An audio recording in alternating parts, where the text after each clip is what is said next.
السلام علیکم ورحمۃ اللہ وبرکاتہ۔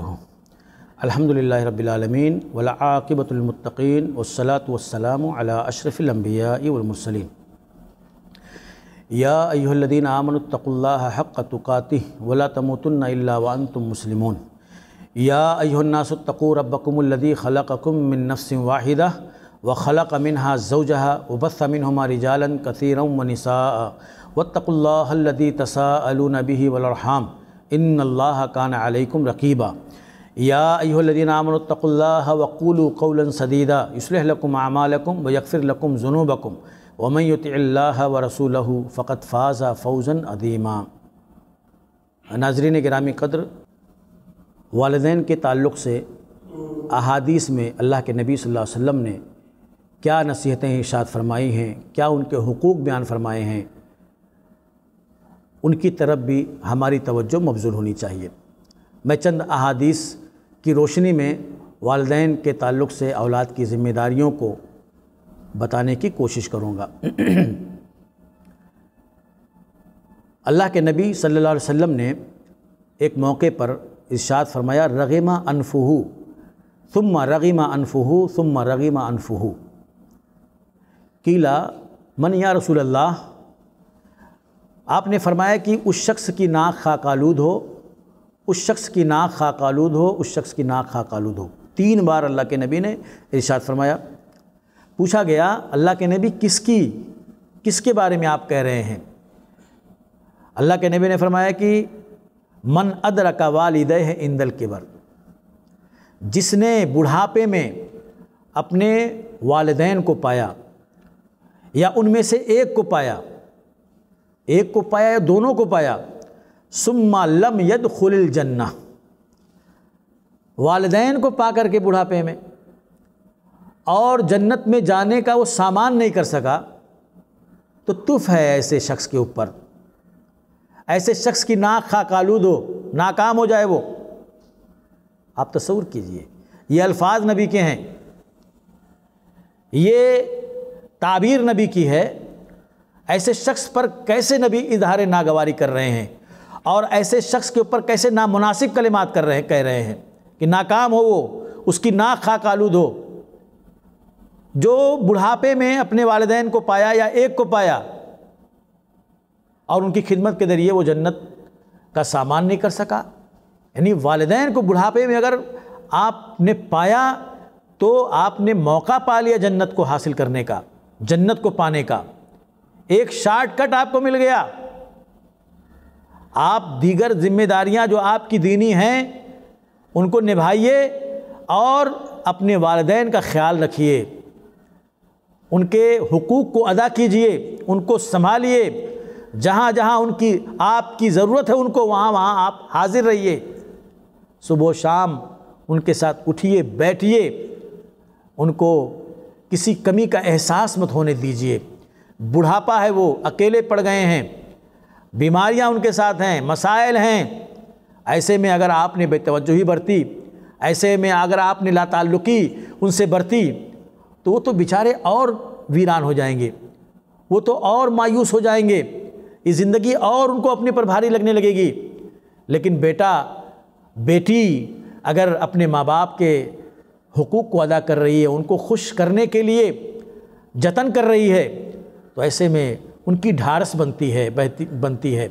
بڑھاپے میں پہنچنے کے بعد اولاد کے اندر ان کو اپنے لیے سکون نظر آتا ہے، تو یہ اللہ نے موقع دیا ہے۔ نبی فرماتے ہیں ایسا شخص اس موقع کو پا کر کے ضائع کر دے تو بہت بد نصیب ہے وہ، اس کی ناک خاک آلود ہو۔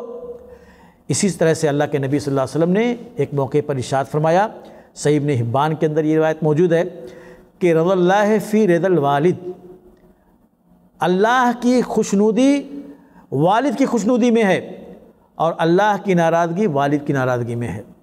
یہ دیکھیں کتنی بڑی بات اللہ کے نبی نے بیان فرمائی، کتنی اہم بات بیان فرمائی کہ آپ سب کچھ کرنے کے بعد اگر آپ نے والد کو ناخوش رکھا ہے، ناراض رکھا ہے، خفا ہے باپ آپ سے، تو پھر آپ نے اللہ کو ناراض کیا۔ آپ کا والد آپ سے ناراض ہے، آپ کے ابا آپ سے ناراض ہیں، تو آپ نے اللہ کو ناراض کیا ہے۔ لیکن اگر یہ ناراضگی اگر شرع کے دائرے میں نہیں ہے، کسی غلط چیز کی کوئی غلط چیز کرنے کے لیے والد کہہ رہے تھے اور بیٹے نے نہ کر کے والد کو ناراض کر دیا، یہ چیز اس سے مستثنیٰ ہے۔ لیکن معروف کے دائرے میں رہ کر کے، شرع کے دائرے میں رہ کر کے اگر بیٹے نے والد کو ناراض کیا ہے اور وہ کسی غلط چیز کی وجہ سے ناراض بھی نہیں ہے، تو سمجھ لیجئے اللہ کی ناراضگی اس نے مول لی ہے، اللہ کو اس نے ناراض کیا ہے۔ یہ افسوسناک معاملہ ہے۔ تو یہ بڑی اہم ترین حدیث ہے، والد کو خفا نہ کریں، والد کو ناراض نہ کریں، اور آپ کی بساط کے مطابق جہاں تک ہو سکے ان کو خوش کرنے کی کوشش کریں۔ اسی طرح سے اللہ کے نبی صلی اللہ علیہ وسلم نے ایک موقع پر حضرت عبداللہ ابن مسعود رضی اللہ تعالیٰ عنہ نے آپ سے پوچھا، احب العمل الی اللہ، سأل عبداللہ ابن مسعود رسول اللہ صلی اللہ علیہ وسلم ان احب العمل الی اللہ، کہ سب سے پسندیدہ عمل اللہ کے نزدیک کون ہے، کیا ہے؟ اللہ کے نبی صلی اللہ علیہ وسلم فرمایا، الصلاۃ علی وقتہا، ٹائم پر، وقت پر نماز ادا کر لو، یہ سب سے پسندیدہ عمل اللہ کو ہے، یہ سب سے اہم ترین عمل ہے کہ آپ وقت پر نماز ادا کریں، ٹائم پر جماعت کے ساتھ نماز کی پابندی کریں۔ قال ثم ایون، کہا اس کے بعد کون سا عمل؟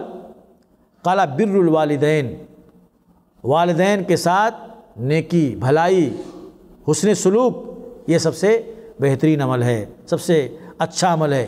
دیکھیے یہاں بھی نماز کتنی اہم ترین عبادت ہے، کتنی عظیم عبادت ہے، اس کے بغیر دین کا کوئی تصور ہی نہیں۔ اللہ کے نبی نے فرمایا، لا خیر فی دین لیس فیہ رکوع، جس کے اندر نماز نہیں اس کے اندر کوئی بھلائی ہی نہیں، جس دین کے اندر نماز نہیں اس دین میں کوئی بھلائی ہی نہیں ہے۔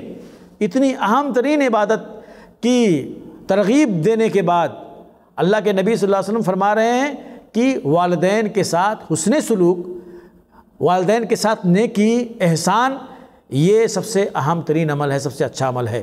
اس سے اندازہ ہونا چاہیے کہ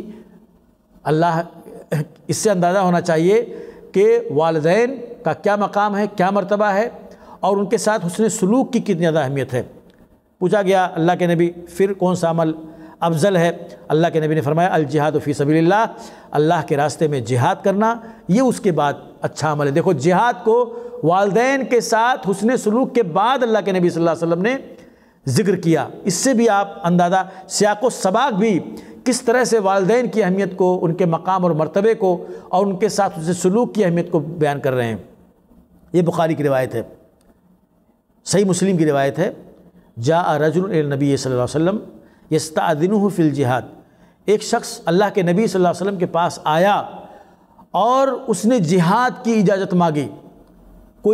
کسی محاذ پر مسلمان نکل رہے تھے، جہاد کی تیاری چل رہی تھی، مجاہدین کی بھرتی ہو رہی تھی، اور ایک بڑی خطرناک مہم پر لشکر کو نکلنا تھا۔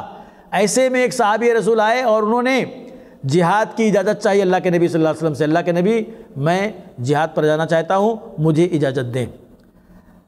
اللہ کے نبی صلی اللہ علیہ وسلم نے فرمایا، احی والداک، کیا تمہارے والدین باحیات ہیں، زندہ ہیں؟ دیکھیے اللہ کے نبی صلی اللہ علیہ وسلم کو لگا کہ یہ لڑکا ہے تو اس کے ماں باپ ہوں گے، نہیں بھی ہو سکتے ہیں، لیکن پوچھ لیا اللہ کے نبی نے، کہیں ایسا نہ ہو یہ جہاد پر چلے جائے اور اس کے ماں باپ کو اس کی ضرورت ہو یہاں پر۔ اللہ کے نبی صلی اللہ علیہ وسلم نے جہاد کے معاملے میں بھی اس بات کی گنجائش آپ نے پیدا کی کہ ماں باپ کا حق ضائع نہ ہو، ماں باپ کی خدمت اس کے جانے کی وجہ سے نہ ہو، اس لیے اللہ کے نبی نے پوچھ لیا۔ اس سے اندازہ کریں کہ کتنی اہمیت ہے۔ انہوں نے کہا، نعم اللہ کے نبی، والدین میرے حیات ہیں، والدین میرے زندہ ہیں ابھی۔ قال ففیہما فجاہد، جاؤ اور ان کی خدمت کر کے جہاد کا ثواب حاصل کرو۔ ففیہما فجاہد، ان کی خدمت کر کے جہاد کا ثواب حاصل کرو۔ دیکھیے یہ نوجوان جہاد پر جو جانا چاہتے تھے، محاذ پر جو جانا چاہتے تھے، جہاد کے ثواب کے لیے، اجر کے لیے، جنت کے لیے، غازی بننے کے لیے، اللہ کے نبی نے فرمایا کہ میدان جہاد میں جا کر کے جو ثواب تم تلوار چلا کر کے، نیزہ چلا کر کے کفار سے دو دو ہاتھ کر کے حاصل کرنا چاہتے ہو، وہ گھر میں رہ کر کے اپنے ماں باپ کی خدمت کر کے حاصل کرو، تمہارے لیے یہاں اس کا ثواب موجود ہے۔ اس سے اندازہ کریں کہ والدین کا مقام و مرتبہ کتنا ہے اور ان کی خدمت کا ثواب کتنا ہے کہ اللہ کے نبی صلی اللہ علیہ وسلم نے اس کو جہاد کہہ دیا۔ یہ بڑی اہم ترین بات ہے۔ اسی طرح سے اللہ کے نبی صلی اللہ علیہ وسلم نے فرمایا من الکبائر شتم الرجل والدیہ، یہ حدیث اس سے پہلے بیان کی جا چکی ہے۔ اللہ کے نبی صلی اللہ علیہ وسلم بیان فرمایا کہ بہت ہی بڑا گناہ ہے یہ، من الکبائر، گناہ کبیرہ ہے کہ کوئی شخص اپنے جو ہے والدین کو گالی دے، اپنے والدین کو برا کہے۔ قالوا یا رسول اللہ وَهَلْ يَشْتِمُ الرَّجُلُ وَالِدَيْهِ، کیا کوئی ایسا بھی شخص ہو سکتا ہے جو اپنے والدین کو برا بھلا کہے، اپنے والدین کو گالی دے؟ قال نعم، کہا ہاں ہو سکتا ہے۔ يَسُبُّ أَبَا الرَّجُلِ فَيَسُبُّ أَبَاهُ، وہ کسی کے باپ کو گالی دے گا تو پلٹ کر وہ اس کے باپ کو گالی دے گا۔ وَيَسُبُّ أُمَّهُ، وہ کسی کی ماں کو گالی دے گا تو پلٹ کے وہ اس کی ماں کو گالی دے گا۔ تو گویا اس نے اپنے ماں باپ کو گالی دی، اس نے اپنے ماں باپ کو برا بھلا کہا۔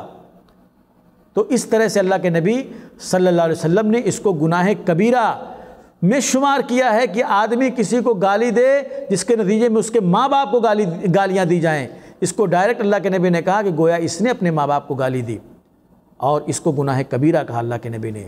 اس سے آپ اندازہ کریں کہ ماں باپ کا مقام، ان کا مرتبہ کتنا بڑا ہے اور ان کے حقوق کی کتنی زیادہ اہمیت ہے۔